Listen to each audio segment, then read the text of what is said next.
Ladies and gentleman, ರಾಜ್ಯ ರಾಜಕಾರಣದಲ್ಲಿ CM ಕುರ್ಚಿ ಕದನ ಕಾವೇರಿದೆ. ಈ ಬೆನ್ನಲ್ಲೇ ಕೇಂದ್ರ ಸಚಿವ ಕುಮಾರಸ್ವಾಮಿ ರಾಜ್ಯ ರಾಜಕಾರಣಕ್ಕೆ ವಾಪಸ್ ಆಗುವಂತ ಸೂಚನೆಯನ್ನ ನೀಡಿದ್ದಾರೆ.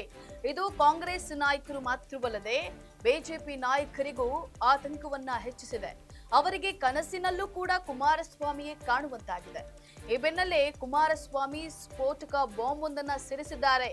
ಇದು ಕಾಂಗ್ರೆಸ್ ಬಿಜೆಪಿ ನಾಯಕರ ನಿದ್ದೆಗೆಡಿಸಿದೆ. ಇಷ್ಟಕ್ಕೂ ಕುಮಾರಸ್ವಾಮಿ ಸಿಡಿಸಿರುವಂತಹ ಆ ಸ್ಫೋಟಕ ಬಾಂಬ್ ಯಾವುದು? ಅದು ಕಾಂಗ್ರೆಸ್ ಬಿಜೆಪಿ ನಾಯಕರ ನಿದ್ದೆಗೆಡಿಸಿರೋದು ಯಾಕೆ? ಎಸ್ ವೀಕ್ಷಕರೇ, ನೆಲ ಜಲ ಭಾಷೆಗಾಗಿ ಪ್ರಾಮಾಣಿಕ ಪತ್ರಿಕೋದ್ಯಮ. ನೀವು ನೋಡ್ತಾ ಇದ್ದೀರಾ ಫೋಕಸ್ ಟಿವಿ. ನಾನು ಪವಿತ್ರ.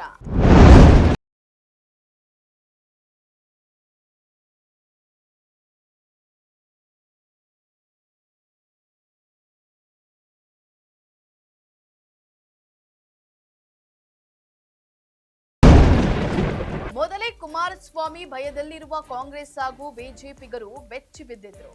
ಎರಡು ಪಕ್ಷಗಳ ನಾಯಕರು ಈ ಹೊಡೆತದಿಂದ ಸುಧಾರಿಸಿಕೊಳ್ಳುವ ಮೊದಲೇ ದಳಪತಿ ಮತ್ತೊಂದು ಹೊಸ ಬಾಂಬ್ ಅನ್ನ ಸಿಡಿಸಿದ್ದಾರೆ.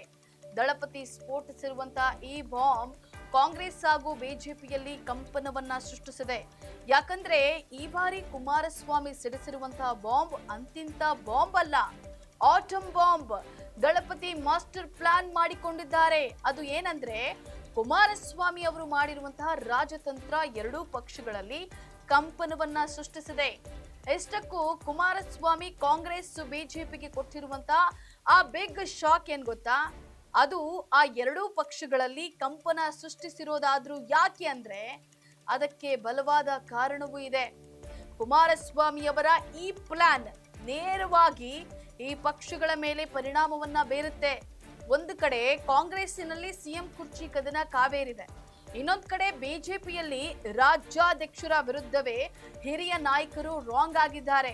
ಈ ಬೆನ್ನಲ್ಲೇ ಕುಮಾರಸ್ವಾಮಿ ತಮ್ಮ ದಳಕ್ಕೆ ಗತ ವೈಭವವನ್ನ ತರಿಸಲು ಮೆಗಾ ಪ್ಲಾನ್ ಅನ್ನ ಮಾಡಿಕೊಂಡಿದ್ದಾರೆ.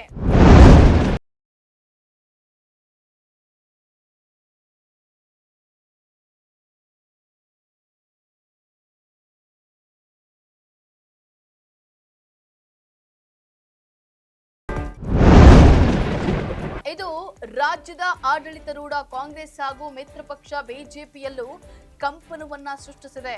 ಕುಮಾರಸ್ವಾಮಿ ಈ ಬಾರಿ ಮಾಡಿರುವಂತಹ ತಂತ್ರ ಏನಂದ್ರೆ, ಈಗಾಗಲೇ ಕಾಂಗ್ರೆಸ್ ಹಾಗೂ ಬಿಜೆಪಿಗೆ ಸೇರಿರುವಂತಹ ತಮ್ಮ ಹಿರಿಯ ನಾಯಕರನ್ನ ಮರಳಿ ದಳಕ್ಕೆ ಕರೆತರಲು ಪ್ಲಾನ್ ಅನ್ನ ಮಾಡಿಕೊಂಡಿದ್ದಾರೆ.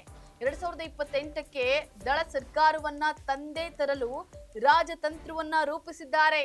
ಕಾಂಗ್ರೆಸ್ಸಿಗೆ ಹೋಗಿರುವಂತಹ ಶಿವಲಿಂಗೇಗೌಡ, ಜಿಟಿ ದೇವೇಗೌಡ, ಗೋಪಿ ಶ್ರೀನಿವಾಸ್, ಕೆಜಿ ಗೋಪಾಲಯ್ಯ, ಎನ್ಎಚ್ ಕೋನರೆಡ್ಡಿ ಸೇರಿದಂತೆ 20ಕ್ಕೂ ಹೆಚ್ಚು ಶಾಸಕರನ್ನ ಪಕ್ಷಕ್ಕೆ ಕರೆತರಲು ಕುಮಾರಸ್ವಾಮಿ ಮಾಸ್ಟರ್ ಪ್ಲಾನ್ ಮಾಡಿಕೊಂಡಿದ್ದಾರೆ. ಕುಮಾರಸ್ವಾಮಿ ಲಿಸ್ಟ್ ಅಲ್ಲಿ ವಿವಿಧ ಮಾಜಿ ಶಾಸಕರು ಕೂಡ ಇದ್ದಾರೆ. ಕಾಂಗ್ರೆಸ್ ಮಾತ್ರವಲ್ಲದೆ ಬಿಜೆಪಿಯಲ್ಲೂ ಕೂಡ ಇದ್ದಾರೆ. ತೆರೆ ಹಿಂದೆ ಸರಿದಿರುವಂತಹ ನಾಯಕರು ಕೂಡ ಇದ್ದಾರೆ. ಅವರೆಲ್ಲರನ್ನ ಪಕ್ಷಕ್ಕೆ ಮರಳಿ ಕರೆತರಲು ಪ್ಲಾನ್ ಮಾಡಿಕೊಂಡಿದ್ದಾರೆ.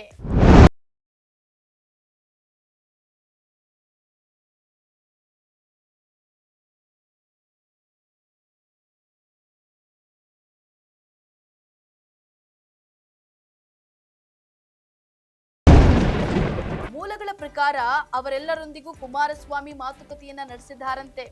ಇವರೆಲ್ಲರೂ ಕೂಡ ಜೆಡಿಎಸ್ ಪಕ್ಷಕ್ಕೆ ಮರಳಿದ್ರೆ ಜೆಡಿಎಸ್ ಹಿಂದಿನಂತೆ ಬಲಿಷ್ಠಗೊಳ್ಳುತ್ತೆ. ಇದರಲ್ಲಿ ಎರಡು ಮಾತಿಲ್ಲ. ಆದ್ರೆ ಇದಕ್ಕೆಲ್ಲ ಕಾಂಗ್ರೆಸ್ ಬಿಜೆಪಿ ಪಕ್ಷಗಳು ಅವಕಾಶವನ್ನ ಮಾಡಿಕೊಡ್ತವ, ಏನೆಲ್ಲ ಪ್ರತಿತಂತ್ರಗಳನ್ನ ರೂಪಿಸ್ತವೆ ಅನ್ನೋದೇ ಸದ್ಯದ ಕುತೂಹಲ. ಇದಾಗಿತ್ತು ಫೋಕಸ್ ದ ಸ್ಪೆಷಲ್ ರಿಪೋರ್ಟ್. ನೆಲ ಜಲ ಭಾಷೆಗಾಗಿ ನೋಡ್ತಾ ಇರಿ ಫೋಕಸ್ ಟಿವಿ.